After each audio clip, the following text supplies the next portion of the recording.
Good morning guys. At sa inyong lahat. Today is Friday, February 7, 2025. For today's video, babiyahin na naman tayo. Tapos na naman tayong maghatid. After maghatid, biyahe na. Ito tayo ngayon sa UP, Diliman, Maginhawa Street ang aking tinatahak ngayon. Guys, pakipalo po nung aking FB page, Warville Motovlog. Maraming salamat sa inyong lahat.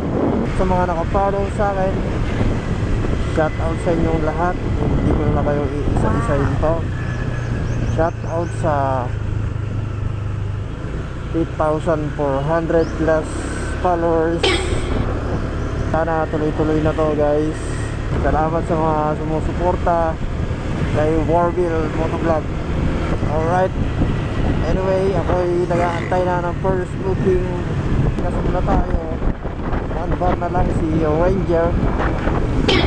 Ayan na, pinasukan na tayo ng booking guys. Wow!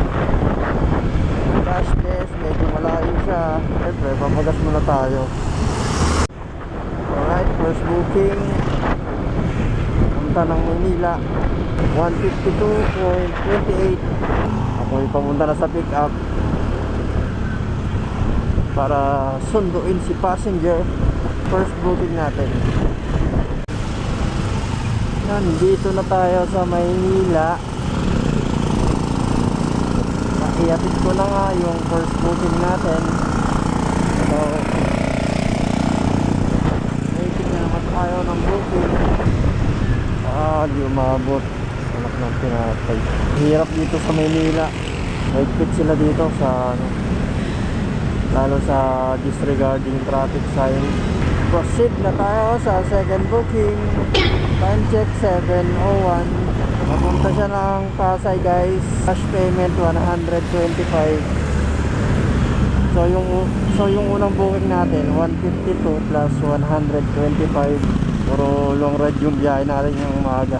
Nandito tayo ngayon sa kahabaan ng Hidalgo Street. So makulimlim ang panahon. Hatid ko na naman ang aking second booking guys.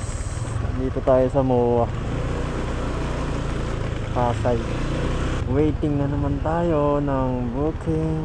Time check is 7:33.